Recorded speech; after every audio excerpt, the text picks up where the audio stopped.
Hello বন্ধুরা, আমি অর্পিতা চলে এসেছি আপনাদের সাথে একটা দারুণ রেসিপি শেয়ার করার জন্য। আমি আপনাদের আজকে বানিয়ে দেখাবো দোকানের স্টাইলে মোগলাই ও তার সাথে খাওয়ার জন্য একটা তরকারি। তো চলুন শুরু করা যায়। তো প্রথমে আমরা তরকারিটা বানিয়ে নেব। তার জন্য আমি একটা কড়াই নিয়ে নিয়েছি। তো কড়াইতে আমি এবার তেল গরম করতে দেব।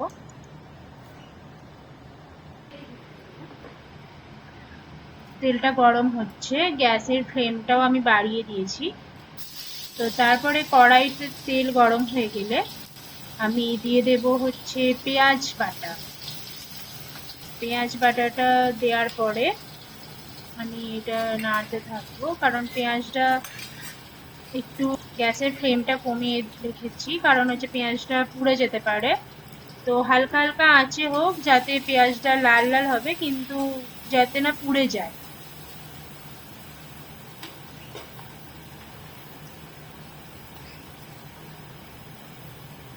তো তারপর আমি দেব আদা রসুন বাটা।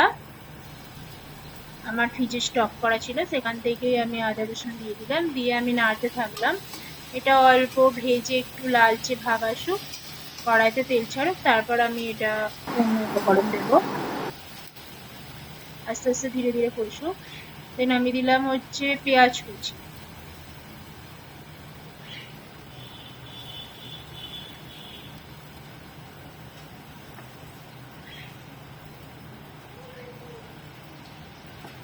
তো সবগুলো উপকরণ নাড়তে থাকলাম, হালকা লালচে ভাব আসা পর্যন্ত এইভাবে নাড়তেই হবে।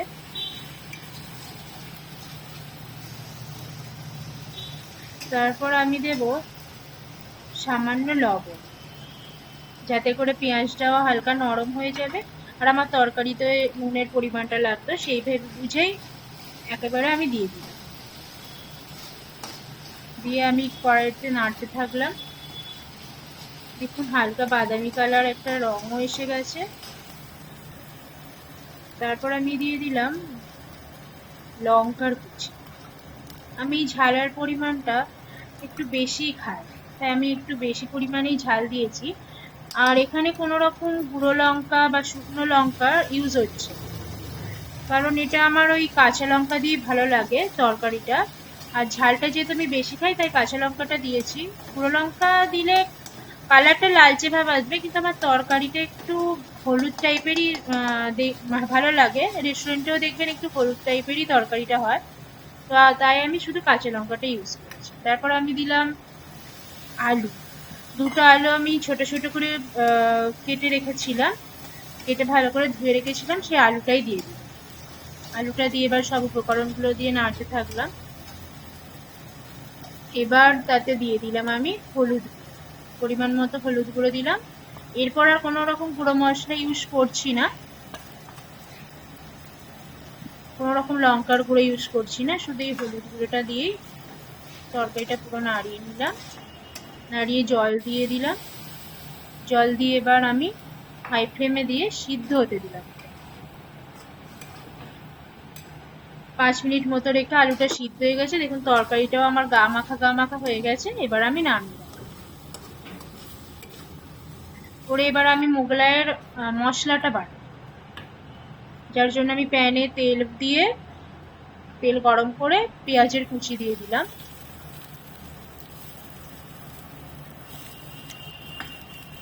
পেঁয়াজের কুচিটা এবার আমি নাড়তে থাকলাম। তারপর দিয়ে দিলাম পরিমাণ মতো লবণ। আপনারা যখনই কোনো রকম প্যানে পেঁয়াজ ভাজবেন, প্যানে বা কড়াইতে যেখানেই হোক, তার সাথে সামান্য একটু লবণ দেওয়ার চেষ্টা করবেন, তার ফলে কি হয় পেঁয়াজটা একটু নরম হয়ে যায়। তারপর দিলাম আমি ব্রেড ক্রাম্বস। এখানেও আমি কিছুটা কাঁচা লঙ্কার কুচি দিলাম। তারপর দিয়ে সবকটা উপকরণ ভালোভাবে মেশালাম।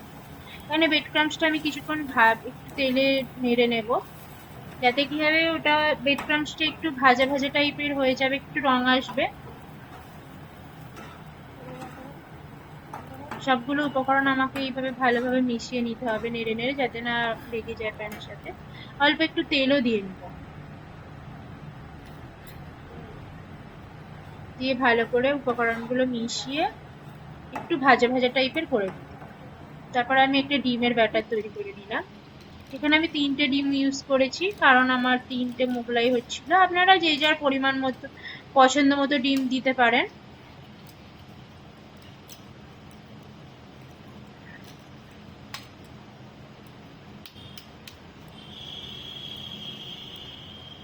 এরপর আমি দেব পেঁয়াজ কুচি,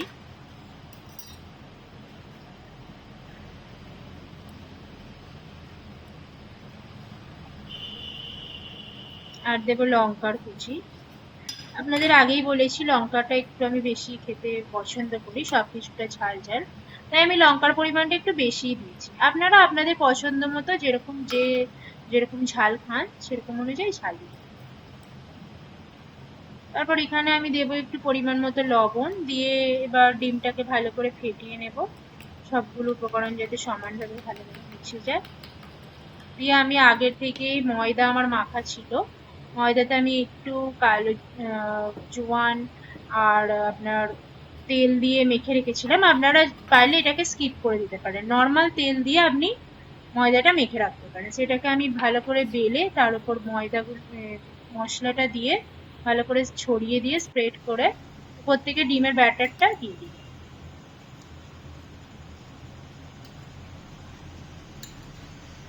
ময়দাটা অ্যাকচুয়ালি আমি অনেকক্ষণ 1 ঘন্টা মতো মেখে রেখে দিয়েছিলাম।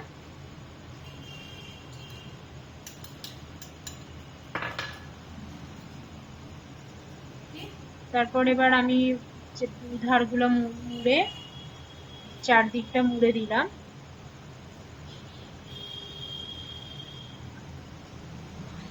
দিয়ে এবার আমি ওই প্যানেই তেল গরম করে আস্তে করে ওটা তুলে মোগলাইটা ওতে ছেড়ে দেব।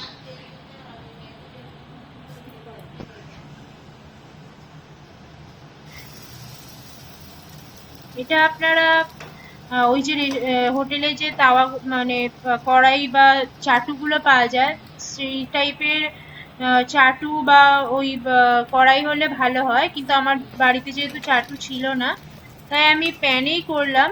চাটু হলে খুবই ভালো হয়, কারণ চাটুর ওই নিচটাতে মাঝখানের দিকটা যেহেতু একটু খোবরালো থাকে, সেখানে ওটা দিয়ে ধার দিয়ে দিয়ে তেল দিয়ে ভালোই ওটা ভাজাটা যায়। আমার বাড়িতে ওটা ছিল না তাই আমি প্যানেই করেছি।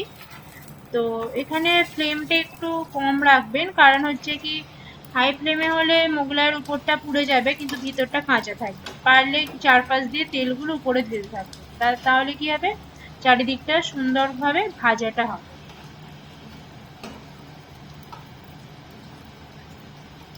যাতে না কোনো দিকটা কাঁচা থাকে। তো বন্ধুরা দেখুন আমার এখানে মোগলাইটা ভাজা হচ্ছে, ওটা আমার হয়ে গেছে। তো দেখুন মোগলাইগুলো আমার কমপ্লিট হয়ে গেছে। এখন আপনারা সস, পেঁয়াজ কুচি বা স্যালাডের সাথে এটা পরিবেশন করতে পারেন, দোকানের মতোই খেতে হবে। আর তার সাথে তরকারিটা দিয়ে ভালোই হোটেলের মতোই খেতে আপনার লাগবে। তো আপনাদের যদি রেসিপিটা ভালো লাগে কমেন্ট করে আমাকে জানাবেন,